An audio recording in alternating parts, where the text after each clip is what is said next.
नमस्कार, आप देख रहे हैं न्यूज़ वन इंडिया। मैं हूं आपके साथ सृष्टि पांडे। कृषि बिल को लेकर आज पूरे देश में किसान विरोध प्रदर्शन करते हुए दिखाई दिए। भारतीय किसान यूनियन समेत विभिन्न किसान संगठनों ने देश भर में प्रस्तावित चक्का जाम करके और इसके साथ ही उनको 31 संगठन का साथ भी मिला।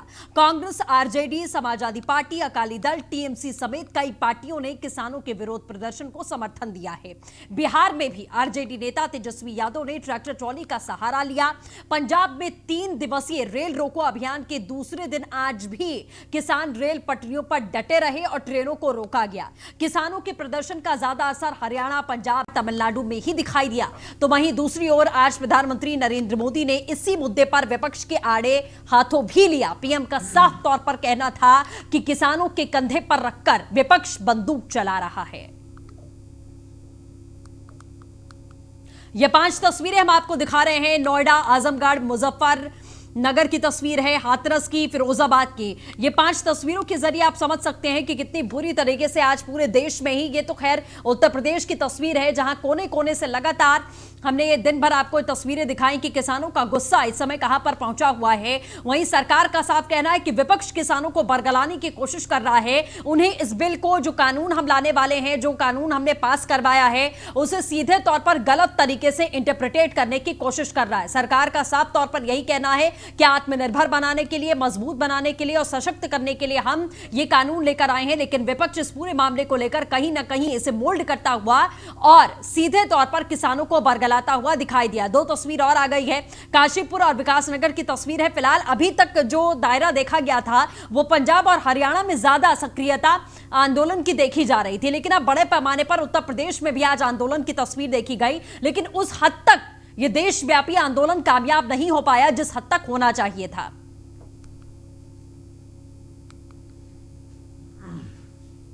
तो चलिए एक बार हम आपको बताने की कोशिश करते हैं कि नए कानून का किसानों पर असर क्या पड़ने वाला है।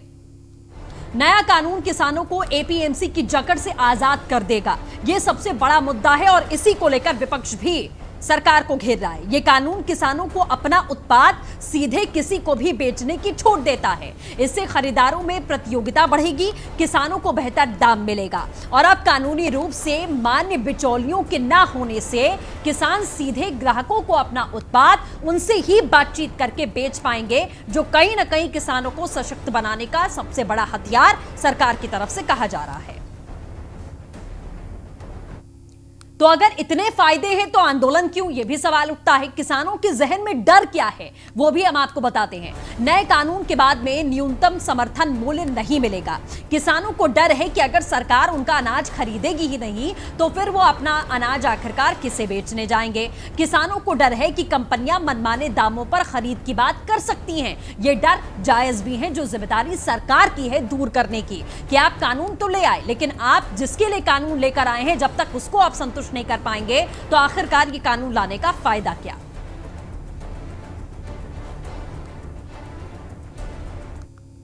तो इतना ही नहीं, इस बिल पर राजनीति भी हर कोई जोर शोर से कर रहा है। कांग्रेस महासचिव प्रियंका गांधी वाड्रा का कहना है कि किसानों से एमएसपी छीन ली जाएगी, उन्हें कॉन्ट्रैक्ट फार्मिंग के जरिए खरबपतियों का गुलाम बनने पर मजबूर किया जाएगा। ना दाम मिलेगा, ना सम्मान मिलेगा, किसान अपने ही खेत पर मजदूर बनकर रह जाएगा। भाजपा का कृषि बिल ईस्ट इंडिया कंपनी राज की याद दिलाता है। हम ये अन्याय नहीं होने देंगे। तुम्हारे कृषि बिल पर प्रधानमंत्री नरेंद्र मोदी का कहना है कि विरोधी किसान के कंधे पर बंदूक रखकर चला रहे हैं। बीते दिनों हमारी सरकार ने युवा और किसानों के लिए ऐतिहासिक फैसले किए। लोगों के जीवन में सरकार जितना कम दखल देगी उतना बेहतर होगा। आजादी के कई साल बाद तक किसानों के नाम पर कई नारे लगे, लेकिन उनके नारे खाली और खोखले थे। कृषि बिल से छोटे किसानों को सबसे ज्यादा फायदा होगा। अब किसान की मर्जी है कि वो कहीं पर भी अपनी फसल बेच सकता है। जहां पर किसान को अधिक दाम मिलेगा वो वहां पर बेचेगा। तो सरकार अपनी दूसरी मानसिकता दिखा रही है।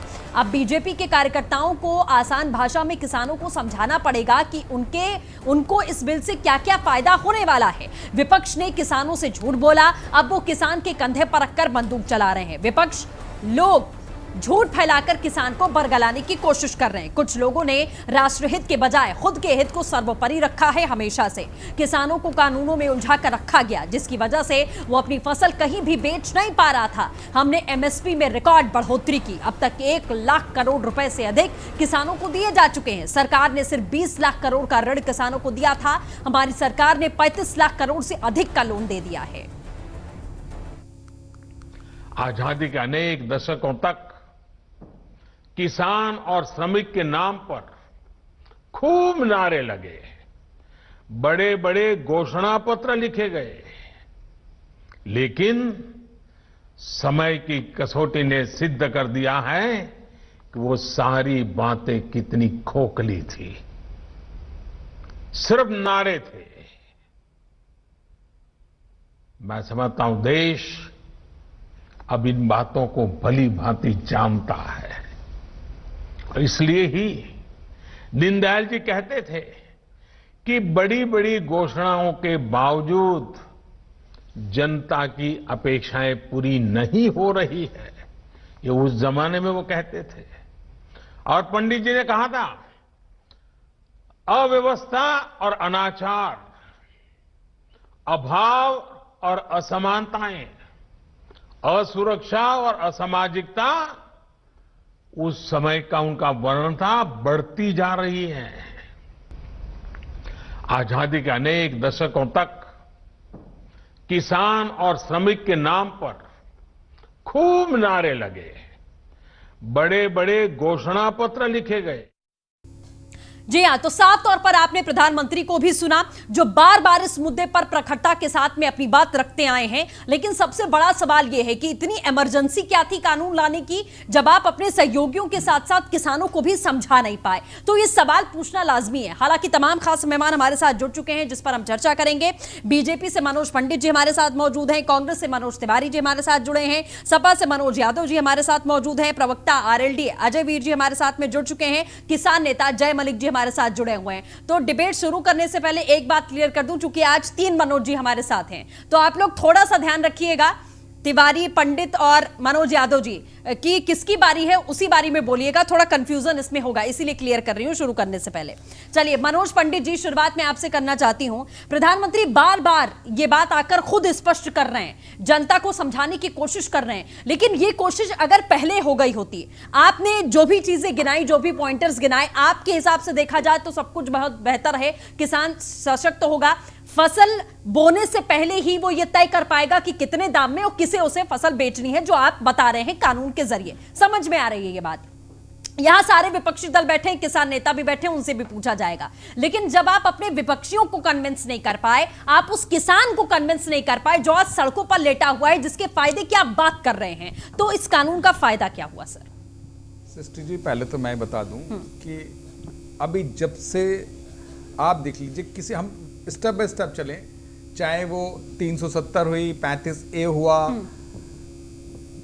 ट्रिपल तलाक वाला मामला हुआ या सीए हुआ, किसी भी मुद्दे को सरकार हमेशा जो कानून लाए गए वो सरकार इसलिए लाती है, जनता के हित के लिए लाती है। हाँ। कोई कानून ऐसा नहीं है कि उस कानून को अपने स्वयं के ऊपर लागू करना है। हम उसको सुगम तरीके से अच्छे से चला सकें सिस्टम को, इसलिए हमने कानून बनाए होते हैं। आप कोई भी ऐसा सिस्टम नहीं था कि जिसमें विपक्षियों ने विरोध ना किया हो।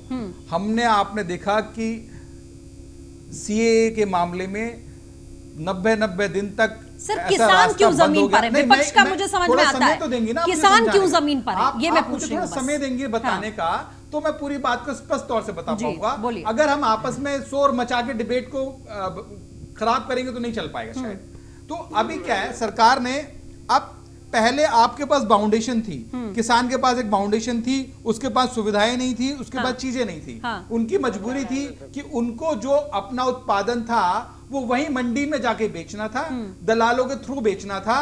2% मंडी का आदमी लेता था, 5% दलाल लेता था, जो वहां काम करते थे। उनके पास और कोई विकल्प नहीं था। जब 1991 में जब कांग्रेस ने इस चीज को, ये आज का नहीं है, ये 1991 से ये मांग चली आ रही थी, ये कांग्रेस ने भी अपने घोषणा पत्र में डाला था। और इन्होंने भी घोषणा की थी कि ऐसा होना चाहिए। जब इन्होंने घोषणा की तो किसी ने विरोध नहीं किया। हाँ। जो ये कहना चाह रहे थे, जो करना चाह रहे थे, वो हमने कर दिया। हाँ। तो विरोध हो गया। हाँ। ठीक है, स्थिति यह है कि हम प्रॉपर तरीके से, आपके पास एक विंडो थी, एक दरवाजा था अपना माल बेचने का। आज सरकार ने अध्यादेश लाके, कानून बना के आपको स्वतंत्र कर दिया कि जो माल आज आप जो भी चीज उगाएंगे, जो फसल आपकी उगेगी, वो उगने से पहले उसका एग्रीमेंट किसी के साथ भी होगा। हाँ। जहां आपके मूल्य की आप खुद निर्धारित करेंगे आप क्या उगाना चाहते हैं, और वो पहले बिक चुका होगा। अब रही बात ये कि जब आप कंपटीशन आएगा चीजों में, तो नई नई टेक्नोलॉजीज आएंगी। हाँ। जब नई सुविधाएं मिलेंगी, नई टेक्नोलॉजीज मिलेंगी, तो हमारा उत्पादन बढ़ जाएगा, और उत्पादन बढ़ेगा तो किसान को ज्यादा आमदनी होगी। तो अभी हमने पूरा प्रॉपर एक सिस्टम बनाया। अब लोगों का जो काम है, अब आप मुझे बताइए कि किसान एक्चुअल कहीं रोड पे नहीं है, संगठन रोड पे हैं, पार्टीज रोड पे हैं, तो इन्हें तो सरकार का विरोध करना ही करना है। ठीक है, चाहे हम सही कर ले तो भी करना है, गलत कर ले तो भी करना है। इन्हें इस बात से मतलब नहीं है कि सही गलत का फैसला, इन्हें तो सिर्फ शोर मचाना है, चाहे कोरोना हो तो भी और ना हो तो भी। ठीक है, चलिए सर, आपके सवालों का जवाब हम लेंगे, और जाहिर तौर पर जो मैंने सवाल पूछा उसका जवाब मुझे ठीक तरीके से नहीं मिल पाया। हम आगे भी चर्चा करेंगे इस पर। तमाम खास मेहमान बने हमारे साथ में। मनोज तिवारी जी का भी रुख करेंगे, चूंकि कांग्रेस पार्टी का आपने रुख किया कि कांग्रेस के खुद मैनिफेस्टो में ये रहा है, और जब हमने इंप्लीमेंट किया तो कांग्रेस सड़क पर क्यों आ गई है, मैं जवाब लूंगी। उससे पहले जय मलिक साहब के पास हम जाना चाहेंगे। किसान नेता है, आपने किसान नेताओं की और संगठन की बात की है, जो किसानों की बात करते हैं खास तौर पर कि वो सड़क पर हैं, एक्चुअल किसान सड़क पर नहीं है। तो जय मलिक साहब से समझ लेते हैं, सर आप कितने संतुष्ट हुए हैं इस बिल से, इस कानून से, और जितने किसान इस समय सड़कों पर हैं वो आखिरकार उनको तकलीफ नहीं है, उनके लिए सब कुछ बेहतर है, उनके लिए नए दरवाजे खुलने वाले हैं, तो वो आज सड़कों पर क्यों हैं? आप किस तरीके से देख रहे हैं? क्या इस पूरे मामले से, इस पूरे के पूरे कानून से किसान सशक्त होने वाला है, अपनी मर्जी के हिसाब से अपनी फसल की बुआई वो करेगा, वो खुद तय करेगा उसे अपनी फसल किसे बेचनी है, या फिर अभी भी उसे सिर्फ सरकार का मुंह देखना चाहिए? सर मनोज जी से एक बात, जी मैं इनसे एक बात कहना चाहूंगा नेताजी जी, कि इन भाजपा के पास कौन सा ऐसा पैमाना है कि ये सड़क पे किसान नहीं है, किसान नेता है। हाँ। ये हजारों की भीड़ हर जिले में है जी। सड़क पे किसान बैठा है, इन्हें ये सब नेता ही लगते हैं जी। जब इतने नेता है किसान में, तो खेती कौन कर रहा है? हाँ। मेरा मनोज जी से एक बात पूछना है, MSP लागू है देश में बहुत सालों से जी। अब 1925 रुपए है गेहूं की, जिसमें सरकार ने काट लिए 20 रुपए उतारने के। जी। किसान तो अपने आप उतार लेता है, ये नए 20 रुपए का इन्होंने टैक्स लगा दिया किसान पर। हाँ। और कितने किसान का गेहूं इन्होंने खरीदा, किसान 1500 रुपए में गेहूं बेचने पर परेशान रहा और बेच दिया जी। मंडी में। जी। कितनी व्यवस्था थी सरकार के पास की अनाज लेने की। आज मक्का का MSP 1850 है जी। आप 800 रुपए में 900 रुपए मक्का ले लो। अगर मनोज जी को चाहिए तो मैं दिलवा देता हूं, मेरे गांव में रखी है। मेरा कहना ये है कि अगर सरकार बार बार कह रही है, इस बिल में मैंने बिल पढ़ा आज ही, वो कह रही है कि हम जो है किसान को ट्रेडिंग करने का मौका देंगे। हाँ। अरे ट्रेडिंग होती है व्यापार करना, खरीदना बेचना। किसान को किसान ही रहने दो, व्यापारी क्यों बना रहे हो? हर बिल की लाइन में व्यापारी जोड़ दिया, व्यापारी जोड़ दिया। हम ये कह रहे हैं अगर MSP पे कानून क्यों नहीं ले आते कि जो मंदा खरीदेगा उस पर कार्रवाई होगी। एक हेलमेट लगाने पे 500 रुपए ले लोगे और किसान का आधे दाम माल ले रहे हो, उस पर कोई कार्रवाई नहीं। हम सरकार से ये कह रहे हैं कानून क्यों नहीं ले आ रहे, MSP पे कम खरीदेंगे तो उस व्यापारी पे, उस झुंड पे एक कार्रवाई होगी। जो 10 व्यापारी एक का करके आधे दाम ले रहे हैं। और इनका जो कहना ये है मनोज जी का कि किसान को बहुत वो होगी, ये 2022 में आय दुगुना करना चाह रहे हैं। क्यों, कौन सा फॉर्मूला लाएंगे जी? जादू की छड़ी ले रहे हैं। 6 साल में तो 10% बढ़ा नहीं पाए। 52 रुपए में हम डीजल लेते थे 2014 में, आज 72 रुपए में ले रहे हैं। तो किसान की आय घटी या बढ़ी?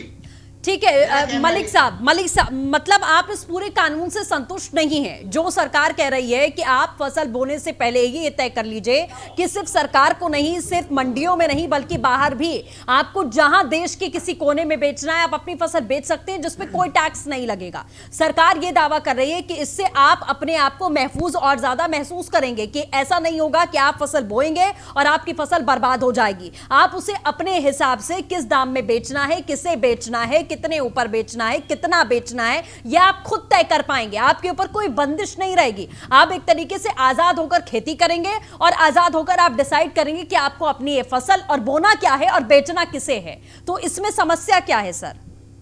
इसमें समस्या ये है कि जो व्यापारी है जी, आज तक कोई किसान मुझे बता देती है मनोज जी कि अपना अनाज या अपना धान लेके मंडी गया और वहां 500 रुपए कम लगे और उसे वापस ले आया हो, वहीं उतार के आ जाता है। उसकी मजबूरी है, एक दिन टाइम निकाला है, 500 रुपए लगा, स्थिति मजबूत नहीं होगी। आप समझिए कि किसान बेचने कब जाता है अपना सामान? वो तब बेचने जाता है कि उसकी बेटी की शादी हो या उसके बेटे की शादी हो या घर में कोई कार्यक्रम हो, तब वो बेचने जाता है सामान। तब वो सोचता है कि ये जो मैंने अपने घर में जो सामान रखा है ये मेरा बैंक बैलेंस है, मैं तब बेचूंगा। पर लेकिन इस कानून से आपको फायदा क्या होने वाला है? क्या पहले दिन से आपको पैसे मिलेंगे जिसके साथ आप बिल्कुल ठीक है। चलिए मनोज जी, जय मलिक साहब, मैं आप दोनों के पास आऊंगी और भी मेहमान जुड़े, उनका भी रुख कर लेते हैं, काफी समय हो रहा है। अजय वीर जी बोलिए सर, क्या कहना चाह रहे हैं? किसानों की लड़ाई आप लगातार लड़ते रहे, आज के दिन क्या कहना है? मनोज जी और मनोज तिवारी जी, इसके बाद आपके पास आएंगे। बोलिए अजय वीर जी। केंद्र सरकार जो ये अध्यादेश 3 लाई है कृषि पर, हाँ। इससे किसान बिल्कुल नाखुश है। हाँ। आपने आज भी देखा कि सड़कों पर उतरा हुआ है। हम कहते हैं सरकार ये मानती है कि किसान के हित में है। हाँ। तो सरकार उसमें क्यों ये नहीं लाती कि जो भी व्यापारी एमएसपी से कम पे खरीदेगा, हाँ। उस पे दंडात्मक कार्रवाई होगी, उस पे उसके खिलाफ कानूनी कार्रवाई होगी। क्यों नहीं बढ़ा देते आप इसे, अगर आप किसान के हित की बात करते हैं? दूसरी बात, आपने कॉन्ट्रैक्ट फार्मिंग की बात की। छोटी जोत वाले किसान कॉन्ट्रैक्ट फार्मिंग से मजदूर हो जाएगा। सरकार को ये नहीं पता है। आपने तीसरी आवश्यक वस्तु अधिनियम में बदलाव करने की बात की। आप सरकार सीधे सीधे लाइसेंस दे रही है कि आप जमाखोरी करिए, जमाखोरी को बढ़ावा मिलेगा। आप सरकार कह रही है जमाखोरी खत्म करने के लिए हम ये फैसला कर रहे हैं कि आप अन्यथा ज्यादा आप उत्पादन ही मत करिए तो जमाखोरी होगी नहीं। जी, आवश्यक वस्तु अधिनियम का मतलब ये होता था कि आप जो है एक लिमिट तक उसकी खरीदारी कर सकते हैं।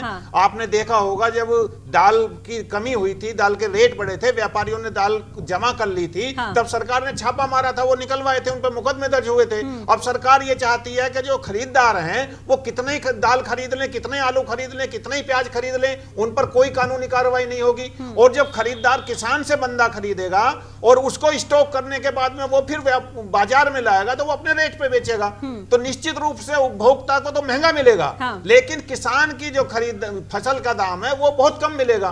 हम ये मांग करते हैं कि सरकार एमएसपी की घोषणा क्यों नहीं करती कि जो भी खरीदार है, जो कॉर्पोरेट इसमें आ रहे हैं, वो एमएसपी से अगर कम पे खरीदेंगे तो उन पर कानूनी कार्रवाई की जाएगी। सरकार क्यों नहीं बढ़ाती इस बात? ठीक है सर, हम इसका भी जवाब लेंगे। मनोज यादव जी बोलिए, उसके बाद मनोज तिवारी जी के पास जाएंगे।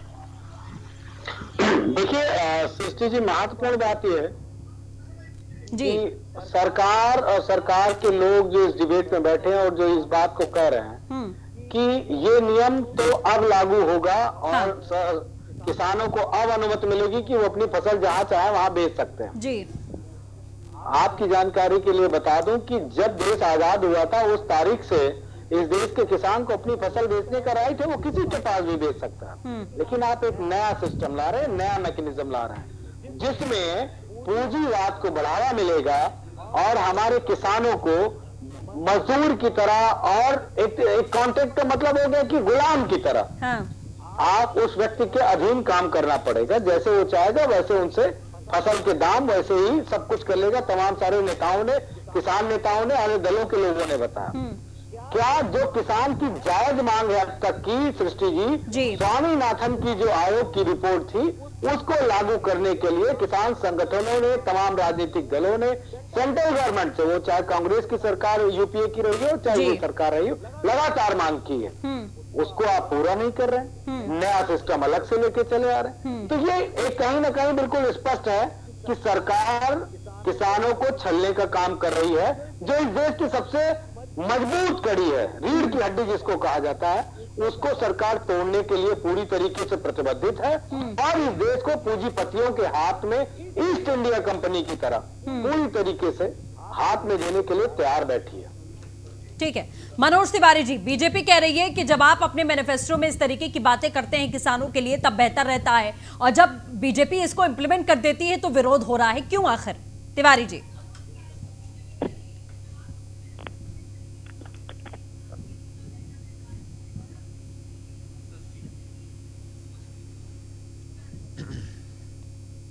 मनोज तिवारी जी जुड़े हमारे साथ? चलिए संपर्क नहीं हो पा रहा है, फिर से जुड़ने की कोशिश करेंगे। मनोज पंडित जी जवाब क्या बताइए। सवाल आपके सामने है। अजय वीर जी ने भी सवाल पूछा, किसान नेता हमारे सामने बैठे हैं, वो तो सबसे पहला सवाल यही पूछ रहे हैं कि आपने किस पैमाने से डिसाइड कर लिया भाई कि ये सारे लोग जो बैठे हुए हैं ये किसान नेता ही हैं, इतने नेता हैं तो फसल कौन उगा रहा है आखिरकार? देश की 52% आज हम लोग बात करें तो हिंदुस्तान की 52% संख्या जो है जी। वो किसान ही है। अगर हम लोग आज से 15 साल पहले की बात करें तो यही 72% और 70% के आसपास लोग हमारे देश में किसानी करते थे जी। तो जैसे जैसे हम लोग विकास की तरफ बढ़ रहे हैं तो किसानी अब क्या है, अब वही है कि हम लोग चाहते हैं कि और आज जरूरी थोड़ी गेहूं उगाएंगे, धान उगाएंगे या हम कुछ ये उगाएंगे। अगर आप एनएसपी से अगर आप मूल निर्धारण की बात करते हैं कि भाई ठीक है आपने सीमेंट कर दी, इससे कम कोई नहीं बेचेगा या कोई नहीं खरीदेगा इससे कम में, पर लेकिन कुछ ऐसी चीजें और भी आ सकती हैं जिसकी डिमांड बहुत ज्यादा है। भाई हम ऐसी टेक्नोलॉजी, सरकार या ऐसे लोग ऐसी टेक्नोलॉजी लेके आना चाहते हैं हिंदुस्तान में कि थोड़ी जमीन में हम ज्यादा उगा पाए और ऐसी चीजें उगा पाए जो हम बाहर से इंपोर्ट कर रहे हैं उनको यहीं पे हिंदुस्तान में उगा पाए। तो उसके लिए क्या निर्धारित करेंगे आप पहले से? और जब आप स्वतंत्र हैं, आपकी चीज, जब हम कहते हैं कि उगाने से पहले आप किसी के साथ भी आप अगर कोई करार करते हैं, कोई एग्रीमेंट करते हैं, और हम आज कहीं घर भी किराए पे लेने जाते हैं सिस्टी जी, तो पहले उसे 3 महीने का एडवांस देते हैं ना आप उसको, सिक्योरिटी देते हैं ना आप उसको। जब किसान को एग्रीमेंट होगा तो एग्रीमेंट खाली बातों से नहीं होता, एग्रीमेंट करने के लिए कुछ ना कुछ पैसे जरूर दिए जाते हैं। तो उसको बोने के, उसको मशीनें खरीदने के, उसके जो भी उस एग्रीमेंट की निर्धारित सीमाएं रही होंगी या फिर जो भी रूल रेगुलेशंस बनाए होंगे उसके लिए पहले जरूर पैसे दिए जाएंगे। तो किसान को जो पैसा बाद में मिलना था, जो फसल के बाद मिलना था, बारिश आए तो डूब जाना था या चीजें खराब हो जानी थी प्राकृतिक आपदा आने की वजह से, वो पहले दिन से सेफ चलेगा वो, और उसके पास पैसे होंगे पूरे के पूरे। मनोज यादव जी बोलिए। देखिए मतलब मुझे रियल में आज पहली बार लग रहा है कि बीजेपी का कोई प्रवक्ता कौन सी बात बता रहा है। चर्चा हम किस पे कर रहे हैं, बता क्या रहे हैं, आप अपनी बात ही नहीं कह पा रहे हैं। मैं बड़ा शौक दो, कुछ सरकार के तथ्यों को बताइए जो मजबूत आधार सरकार ने रखे, वो चीजें पूछिए। हम सवाल पूछ रहे हैं, आप बता नहीं रहे। हम कह रहे हैं कि क्या सरकार इसमें एक नया नियम लाएगी? पैनल में सभी लोग कह रहे हैं कि एमएसपी का दाम निर्धारित कर दो, इसके लिए कानून ले कि इससे नीचे कोई नहीं खरीदेगा। आपसे पूछ के लाएंगे नया नियम, लाएंगे ना आपसे पूछ के, पूछेंगे आपसे, क्यों टेंशन ले रहे हो? आपसे हम सुझाव दीजिए, आप सुझाव दीजिए, आप नया नियम लेके आएंगे। आप सुझाव तो दीजिए कम से कम, कोई पीटेगा, कोई आपसे पूछ के सारा सरकार है, हम आपसे पूछ के चलाएंगे ना। अरे मनोज यादव जी, सरकार आपसे पूछ के चलाएंगे, आप समाजवादियों से पूछ के सरकार चलाएंगे हम उत्तर प्रदेश में, क्या हिंदुस्तान में भी? पाकिस्तान वालों से पूछो या अमेरिका जिसके दबाव में ये बिल लेके आओ, जाओ अमेरिका से पूछो ना।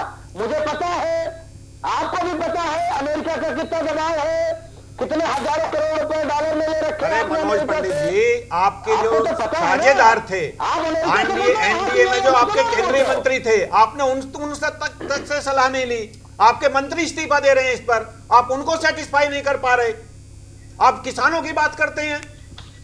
नहीं, कहीं ना कहीं ऑलरेडी समझाने में अगर ऐसी जल्दी क्या थी? अगर कोई त्रुटि है समझाने में तो सरकार देश का, आप बताइए सरकार को ऐसी जल्दी क्या थी कि एकदम ये इतनी जरूरत पड़ गई अध्यादेश को लाने की कि अपने सहयोगियों से? चलिए ठीक है मनोज पंडित जी, अजय वीर जी, हम वापस आएंगे। अजय तिवारी, देश का हर एक आदमी ज्यादा के समझा रहा है, तो अजय वीर जी, मनोज जी, हम वापस आएंगे। मनोज जी को जोड़िएगा, मनोज तिवारी जी को जोड़िए, उनसे भी सवाल लेना है। फिलहाल रुकेंगे एक ब्रेक के लिए। तो किसान के कंधे पर किसकी बंदूक? प्रधानमंत्री साफ तौर पर कह रहे हैं कि किसानों के कंधे पर रखकर बंदूक विपक्ष चला रहा है। तमाम खास मेहमान लगातार चर्चा के लिए हमारे साथ में बने हुए हैं। मनोज तिवारी जी हमारे साथ जुड़ चुके हैं क्या? मनोज जी, आपको आवाज मिल रही है? जी हाँ, मिल रही है। बिल्कुल सर, जिस तरीके से आपसे लगातार संपर्क नहीं हो पा रहा था, अब जाकर आपसे बातचीत हो पा रही है। मनोज पंडित जी ने सीधे आरोप लगाए थे कि कांग्रेस पार्टी का खुद मैनिफेस्टो में इस बात का जिक्र था कि वो किसानों के लिए ये सारी चीजें करने वाले हैं। अब बीजेपी ने इंप्लीमेंट कर दिया, तो विरोध किस बात का है सर? मनोज तिवारी जी। मनोज पंडित जी ने जो कहा है वो बिल्कुल ठीक बोला है। हाँ। लेकिन दरअसल क्या है कि कांग्रेस की नीतियों को और किसानों के परिप्रेक्ष्य में जी जो हमारा एजेंडा आया था, शायद उसको ठीक से पढ़ा नहीं। देखिए, सबसे बड़ी बात ये है कि हम इस चीज का विरोध इस वजह से कर रहे हैं। हाँ। कि देखिए, किसान जो है वो आज की तारीख में बहुत बदहाली की स्थिति में है। किसानों की आत्महत्याओं का कुछ कारण होगा। सबसे बड़ी विडंबना ये है कि एमएसपी से हटा करके अगर किसानों की न्यूनतम खरीदारी मूल्य सरकार निर्धारित नहीं कर पाई या निर्धारित नहीं कर पाएगी, तो जो किसान होंगे वो अपना अन्न बाजार में उनके पास, उद्योगपतियों के पास ले जाकर बेचेंगे। और कौन ऐसा उद्योगपति होगा जो अधिकतम मूल्य देने के लिए तैयार होगा? तो वो क्या करेगा कि वो बार्गेनिंग करने का काम शुरू करेगा किसानों के साथ, और किसानों की स्थिति दिन प्रतिदिन दयनीय होती जाएगी। तो इससे किसान की हालत खराब होगी। दूसरा मामला क्या है कि दरअसल इस सरकार की विडंबना ये है कि जो लोग कानून बनाने वाले लोग हैं वो शीत रूम में बैठकर कानून बनाते हैं। देखिए, आज परिस्थिति ऐसी, आप गांव में चले जाइए, ग्रामीण क्षेत्रों के जो किसान हैं वो किसान, उनके पास खेती करने के लिए पैसे नहीं है। तो जो किसान खेती करने के लिए पैसे जिनके पास नहीं है, वो कर्ज के रूप में जो उद्योगपति होंगे उनसे एग्रीमेंट करेंगे और औने पौने दाम पर उनसे एग्रीमेंट करेंगे। तो किसान की स्थिति तो बद से बदतर होगी। किसानों की खुशहाली का तो ये सवाल ही नहीं उठता है। ठीक है, चलिए सर, मैं आऊंगी वापस आपके पास। मनोज पंडित जी, देखिए, जो चीजें अभी तक समझ में आ रही है, विपक्ष की जो सबसे मूल बात है वो एमएसपी को लेकर है। क्या आप इस बात को डिसाइड कर दीजिए, आप रेट को फिक्स कर दीजिए, नहीं तो पूंजीपतियों की जो बात आ रही है, उद्योगपतियों की जो बात आ रही है, व्यापार की जो बात आ रही है कि वो अपने मनमाने तरीके से वसूल करेंगे, और ये कौन निर्धारित करेगा? और रही बात, 2-3 पॉइंट्स ऐसे हैं जो बहुत ज्यादा कंफ्यूजिंग इसमें। पहला पॉइंट आपका एमएसपी का ले लीजिए।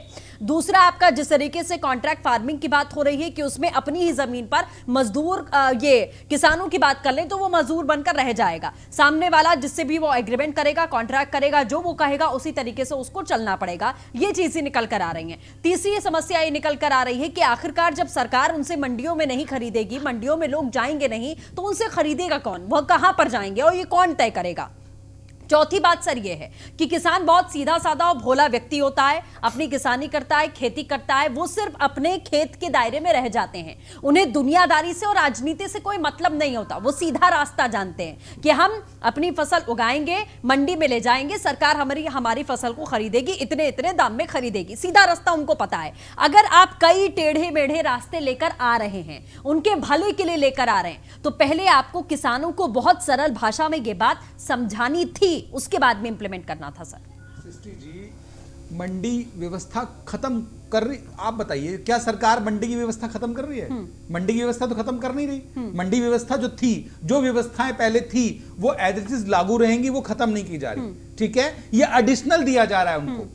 भाई, हम कहते हैं कि पहले आपके पास सिर्फ एक ही दुकान थी कि जहां आप सामान बेच के आ सकते थे अपना। आज हमने आपके पास इतना बड़ा एम्पायर दे दिया, आप खुले छोड़ दिए। आपके पास इतनी बड़ी दुकानें हैं, इतनी बड़ी चीजें हैं कि आप जहां चाहे बेचें, जो चाहे उगाएं, जो चाहे उगाएं, जहां चाहे बेचें, और देश के किसी भी कोने में बेचें। आपकी कोई सीमाएं नहीं है किसी चीज के लिए। ठीक है, तो इससे तो फायदा होगा ना। अब रही बात यह कि हम किसान को समझा नहीं पाए, हम बिल्कुल, सरकार कोशिश करेगी हम किसान को कैसे समझाएं, जो उनके सवाल हैं उन सवालों के जवाब दें, हर सवाल का जवाब देंगे। और जैसे भी मुनासिब रास्ता, अगर हमें जो भी, देखो आप देखिए, देश के प्रधानमंत्री भी समझा रहे हैं, हम लोग भी टीवी पे जाके समझा रहे हैं, और लोग भी समझा रहे हैं, पर लेकिन क्या है कि आप खाली रोड बंद कर दें, चक्का जाम कर दें, व्यवस्थाएं बिगाड़ दें, तो उससे तो कोई चीजें निपटने वाली है नहीं। ये सर आपकी तरफ से यही लगातार कहा जा रहा है ना कि भ्रम फैलाया जा रहा है। जो विपक्षी दल हमारे इर्द गिर्द बैठे हैं, ये भ्रम फैला रहे हैं और किसानों को बरगला रहे हैं। उन्हें ये कह रहे हैं कि मंडी व्यवस्था खत्म हो रही है, आपका सब कुछ बर्बाद हो जाएगा। ये कहा जा रहा है विपक्षियों की तरफ से। आपका जो कहना है है, बार बार हमने जो सुना कि भ्रम भ्रम भ्रम भ्रम भ्रम, लेकिन आखिरकार आपको कॉन्फिडेंस में तो लेना था ना सर। या कौन सी ऐसी इमरजेंसी किसानों पर या खेती पर आ रही थी जो 5 जून को आपको लेकर आना ही पड़ा, अध्यादेश आपको लेकर आना पड़ा, सत्र नहीं था फिर भी आप अध्यादेश लेकर आए। ऐसी इमरजेंसी कौन सी आन पड़ी थी? पहले समझा लेते, विपक्षियों को भी कॉन्फिडेंस में ले लेते, अपने साथियों को कॉन्फिडेंस में ले लेते, उसके बाद में आप इंप्लीमेंट करते तो शायद ये तस्वीर हम नहीं देखते सर। अब बिल्कुल समझाने का काम कर रहे हैं। और बात रही ये कि नया हमने शिक्षा नीति बदल दी, पूरे देश की शिक्षा नीति बदल दी गई। आप देखिए, आपके सामने सारी चीजें हैं जो हमारे मैनिफेस्टो में है, जो सरकार ने जनता से वादे किए थे, हम बिल्कुल उसी पैटर्न पे चल रहे हैं, उसी तरीके से काम कर रहे हैं। अब रही बात समझाने की, बिल्कुल समझाएंगे और घर घर जाके समझाएंगे। हमारे पास इतना बड़ा नेटवर्क है, इतने कार्यकर्ता हैं, इतना सिस्टम है कि अगर हमें जरूरत पड़ी तो हम बिल्कुल घर घर जाके समझाएंगे, तरीके से समझाएंगे। जैसे हमने सीए समझाया, जैसे हमने और सारी चीजें समझाई, इसको भी समझाएंगे। और कोई पुरानी व्यवस्थाएं खत्म नहीं हो रही है, सब एज इट इज चलेंगे जैसे चल रही है। ठीक है, जय मलिक साहब हमारे साथ जुड़े हैं, किसान नेता। जय मलिक साहब, आप बताइए, आप क्या संतुष्ट हुए हैं या आपके कुछ और सवाल हो तो आप पूछ सकते हैं सर, ताकि आपके जरिए हमारे देश में या आप जितने भी किसानों को जानते हैं आप उन्हें कम से कम ये एक्सप्लेन कर पाएंगे कि सरकार चाहती क्या है। आप अपने सवालों का जवाब जरूर पूछिए सर। सृष्टि जी, मेरा इनसे 2-3 छोटे-छोटे सवाल है मनोज जी से। सरकार है हमारी, इनको जवाब देना इनकी जिम्मेदारी है। हाँ, वो देंगे जवाब। मेरा इनसे 2-3 सवाल है। पहला सवाल तो ये है कि हम कहते हैं हमारी आय बढ़ा दो, फसल के दाम बढ़ा दो, ये कहते हैं टेक्नोलॉजी लेके आ रहे हैं। टेक्नोलॉजी कहां से लेके आ रहे हो भैया? बैलगाड़ी में अमेरिका से आ रही है क्या? 6 साल हो गए, 2022 आने वाली है, 21 में आ गए हम, 2 महीने बाद 21 आ जाएगी। तो हम इनसे पूछते हैं कि भाई तुमने ये कानून क्यों ले आए? ये कहते हैं कि हम आपको कंप्यूटर से वो करोगे, ट्रेडिंग कहीं भी बेचोगे। पहले किसान हल छोड़कर कंप्यूटर सेंटर में जाए, पहले शिक्षा ले, तब उसे 5 साल में पता चलेगा कि ट्रेडिंग कैसे होती है। हम इनसे ये पूछ रहे हैं कि तुम्हें ऐसी जल्दबाजी क्या थी कि जो आप चौपके से, चोरी के दरवाजे से अध्यादेश को ले आए? अरे सत्र आता, चर्चा कर लेते। फिर दूसरी बात, 52 रुपए डीजल खरीदता था किसान, जब सरकार में ये आए 72 खरीद रहा, कितने गुना हो गई। और जो है इसका मतलब 400 रुपए इस साल गेहूं मंदा बिका है। सृष्टि जी, ये भाजपा वालों का काट की हमारे यहाँ पश्चिम में कहावत है, काट की हांडी दोबारा नहीं चढ़ती। हम इसलिए लेकर आए थे कि ये पिछले वालों को चोर चोर चोर चोर कर रहे थे। अच्छा मलिक साहब, आपके जो सवाल है उसका जवाब मनोज पंडित जी देंगे, लेकिन मेरा ये सवाल है, क्या नई चीजों से जो नया परिवर्तन हो रहा है, क्या इन चीजों से कुछ डर है या फिर ये चीजें समझ में नहीं आ रही हैं? क्योंकि ऐसा पॉसिबल, आपके बहुत सारी क्यूरीज हैं, बहुत सारे सवाल हैं, वो बात सही है, लेकिन अगर टेक्नोलॉजी के जरिए या किसान शिक्षित होगा या नए नए तरीके से वो अपनी ट्रेडिंग करेगा, अपने आप को और स्मार्ट करेगा, तो इसमें गलत कहां से होगा सर? इसमें तो बेहतरी किसानों की होगी, उनके आने वाली पीढ़ी की होगी, उनके बच्चों की होगी, या फिर हम वही जो हमारा सदियों से सिस्टम चला रहा है खेती किसानी का, उसी सिस्टम पर हम क्यों चलते रहें? जब हम हर क्षेत्र में तरक्की कर रहे हैं तो हम क्यों नहीं अपनी फार्मिंग में भी तरक्की करें? किसान भी पढ़ा लिखा हो, चीजों को समझे। तो क्या इस बात से थोड़ी घबराहट है या नहीं समझ में आ रहा है या थोड़ा भय है? तो इसके लिए खुला फोरम है, आप बिल्कुल पूछिए इनसे सवाल सर।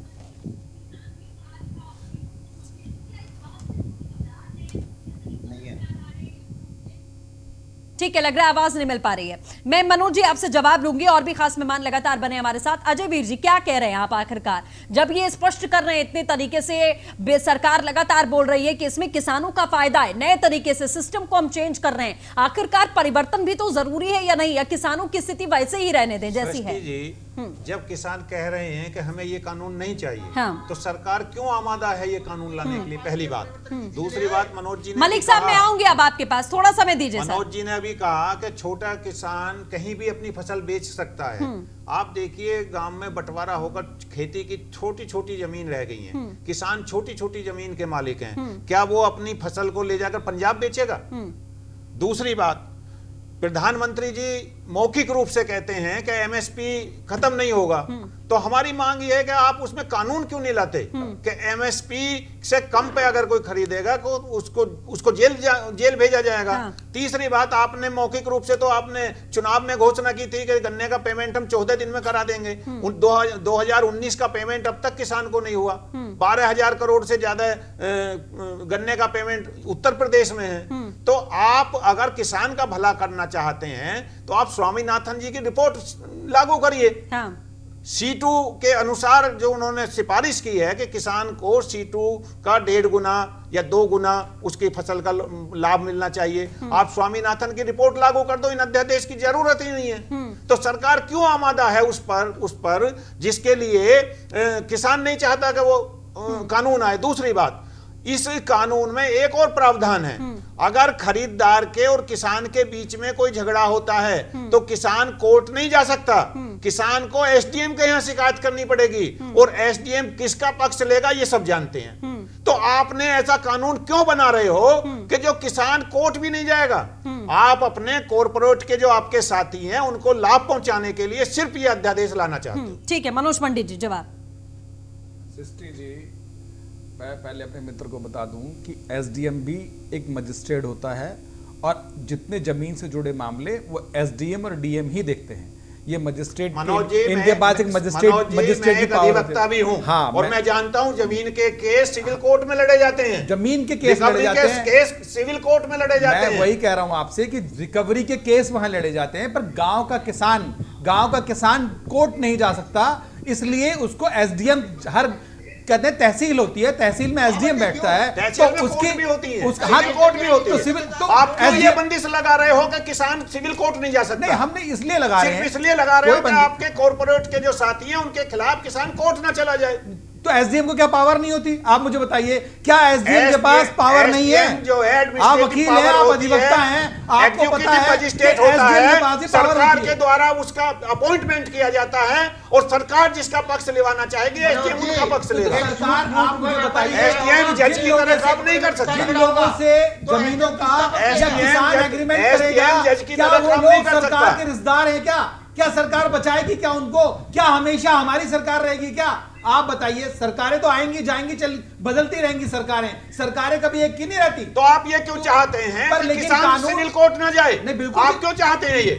जब हम आप क्यों चाहते हैं कि एसडीएम ही उसका निपटारा करे? इसलिए चाहते हैं कि चलिए ठीक है, मनोज पंडित जी, अजयवीर जी, मैं आऊंगी आपके पास। ये बात मनोज पंडित जी जो आपकी जुबान से अभी निकली कि क्या सरकार हमारी हमेशा रहेगी, मनोज यादव जी बहुत खुश हो गए हैं, बहुत खिलखिलाकर हंस रहे हैं। सर क्या मतलब किस बात की खुशी मिली सर? सती जी, मुझे अमित शाह जी की वो बात याद आ गई।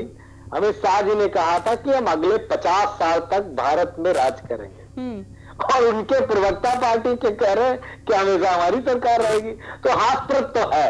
अमित शाह सुन रहे होंगे तो मनोज पंडित को जरूर उनसे बात करेंगे कि आप ही फजीयत लगाने पे लगे हुए। खैर, मैं आता हूं, महत्वपूर्ण बात ये कहता हूं सर, लोकतंत्र की बात है ये तो।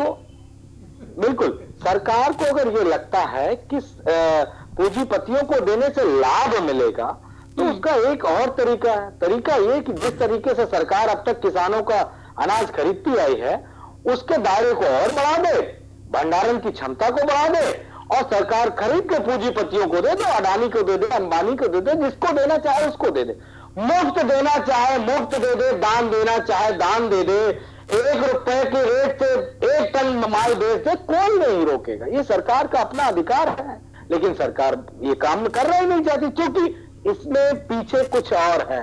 पर्दे के सामने कुछ है, पर्दे के पीछे कुछ है। दूसरी एक महत्वपूर्ण बात बताता हूं कि जब एमएसपी निर्धारित नहीं होगा और जो व्यापारी खरीदेगा, जो बड़े पूंजीपति किसान की फसल को खरीदेंगे, तो वो फिर तो फसल का मूल्य निर्धारण अपने हिसाब से करेंगे, और मार्केट में जब वो अपने हिसाब से मूल्य निर्धारित करेंगे और सरकार की खरीद कम होगी, तो निश्चित तौर पे महंगाई, जो फसल हमारे लिए महत्वपूर्ण है, क्योंकि हम जीवन यापन के लिए गेहूं है, धान है, दालें हैं, यही खा के हम भले कपड़ा ना पहने अच्छा, लेकिन खाना हमारे लिए सबसे महत्वपूर्ण चीज है। तो फिर ये जब महंगाई बढ़ेगी तो इसकी जिम्मेदारी कौन लेगा? इस महंगाई को कंट्रोल कैसे आप करेंगे? इसलिए क्या सरकार को ये सारी चीजें समझ में नहीं आ रही? सरकार के पूर्व के तमाम सारे डिसीजन हुए, नोटबंदी का क्या असर हुआ, जीएसटी का क्या असर हुआ, उन सारी चीजों को अगर ले लो। और मैं एक बात बता दूं, ई-लेन नाम से एक व्यवस्था बनाई थी कंप्यूटर के द्वारा खरीदारी कि अगर पश्चिम बंगाल में इस तरीके से फसल के दाम है तो उत्तर प्रदेश का, बिहार का इस रेट से वो दोनों टैली करके अपनी चीजों को खरीद सकते हैं। उसमें मोदी जी का 14 अप्रैल 2016 का भाषण है, और बड़ा अच्छा भाषण है कि उस व्यवस्था से 3 सेगमेंट को फायदा होने वाला था।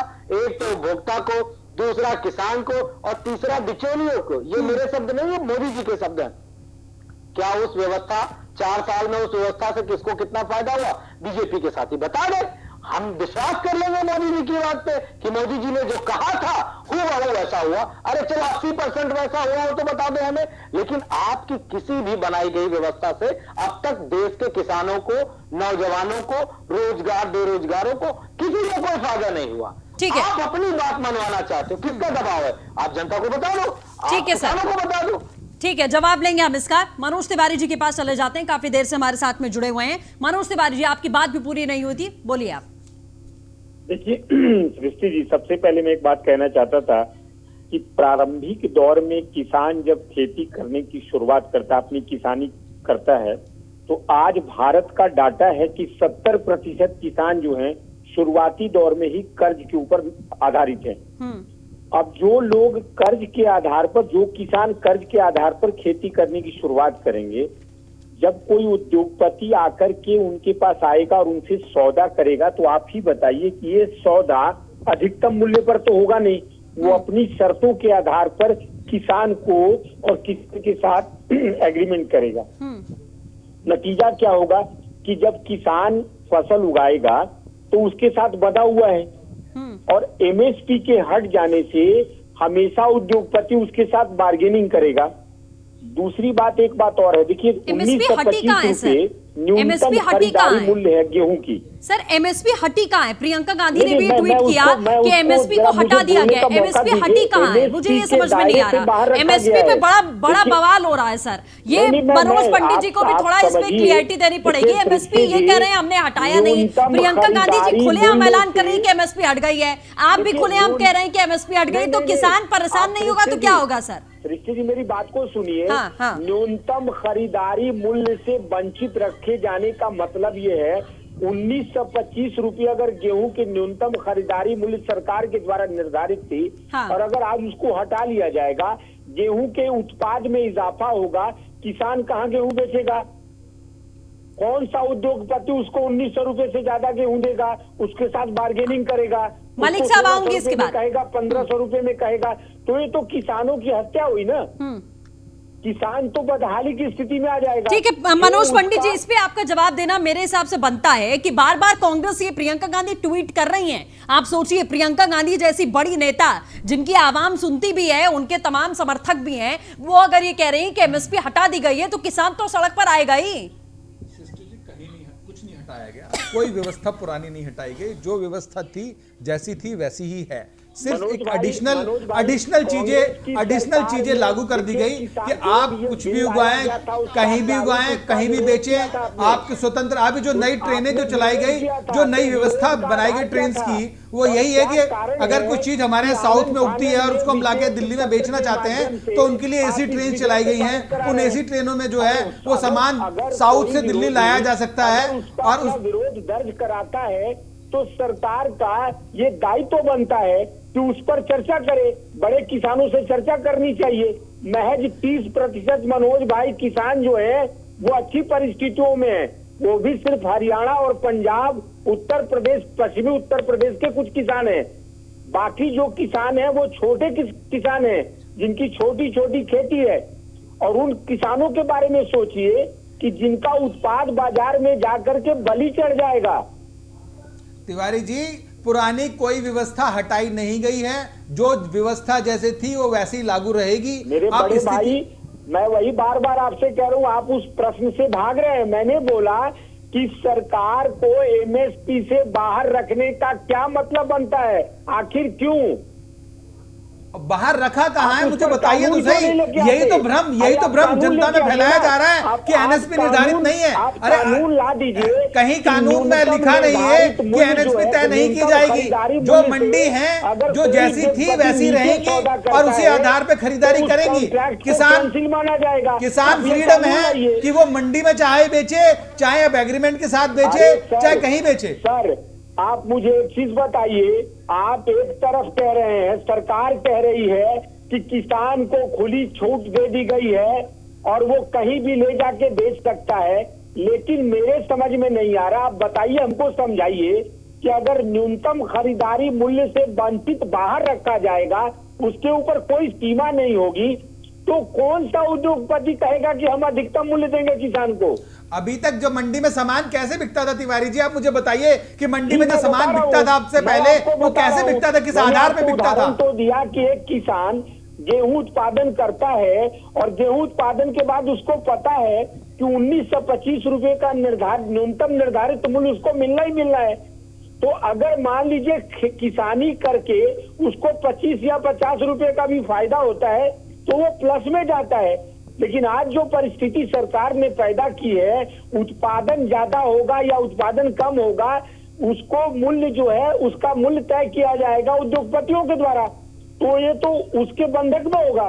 ठीक है, चलिए मैं आऊंगी मनोज पंडित जी, तिवारी जी, मैं आऊंगी आपके पास। जय मलिक साहब बहुत देर से अपने सवाल पूछना चाह रहे हैं। मलिक साहब पूछिए आप। मनोज जी, मैं आपसे पूछ रहा, आप सरकार है हमारी, कि इस देश में दो कानून क्यों चल रहे हैं? एक कानून तो यह है कि पूरा देश को डिजिटल इंडिया कर रहे हैं, एक माचिस भी 1 रुपया दे के मिलती है। आप हमारे किसान गन्ने का क्षेत्र है ये, मोदी जी किसान को गन्ने को डिजिटल इंडिया क्यों नहीं कर देते? अरे उधर गन्ना तोलो, उधर खाते में पैसे दे दो। सुप्रीम कोर्ट कह रहा 14 दिन में पैसे मिलेंगे, 14 महीने आप पैसे नहीं दे पा रहे। किसान का क्या हाल होगा आप देख लो, कितना आपने सुधार किया ये देख लो। अब मेरा आपसे सवाल दूसरा ये है कि हम पूछते हैं कि हमारा दर्द हो रहा घुटने में, तुम कह रहे सर की दवाई ले लो। हम पूछ रहे हैं कि हमारे फसल का बिक्री का गारंटी क्या होगी, एमएसपी से नीचे नहीं बिकेगा, इस कानून क्यों नहीं ला रहे? कानून लाने की जरूरत है भैया, जब पुराना कानून हटाया नहीं गया तो लाए कहां से, ये तो बताइए आप मुझे। पुरानी कोई व्यवस्था सरकार ने खत्म नहीं की तो उसमें परेशानी है कहां? एक गांव में 2 आदमी आएंगे, दोनों एक का कर लेंगे, 1000 से ऊपर नहीं जाना। ऐसा नहीं है, देखो 1000 में बेचेगा।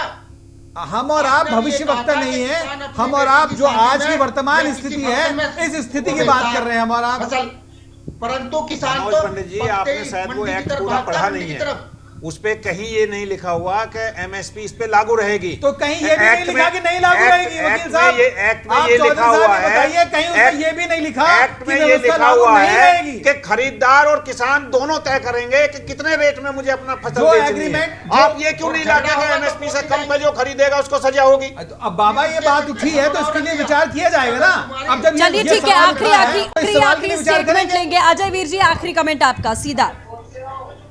मनोज पंडित जी, अपनी सरकार से कहिए कि जब किसान इस अध्यादेश को नहीं चाहता तो जबरदस्ती इनको न थोपे, और अगर सरकार इन अध्यादेश को लाना ही चाहती है, किसानों का हित करना चाहती है, तो स्वामीनाथन जी की रिपोर्ट लागू करे और ये तय करे कि जो प्राइवेट कंपनियां होंगी जो किसान से खरीदारी करेंगी वो एमएसपी से कम पे नहीं खरीदेंगी। अगर कम पे कोई खरीदेगा तो उसको जेल भेजा जाएगा।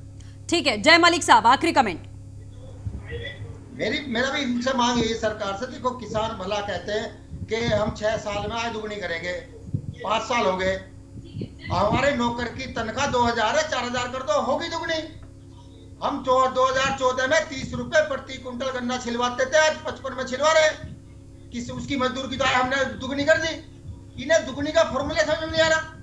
अरे फॉर्मूला समझना, किसी बच्चे से पूछ लो कि 500 रुपए सैलरी है, 1000 कर दो, होगी दुगनी।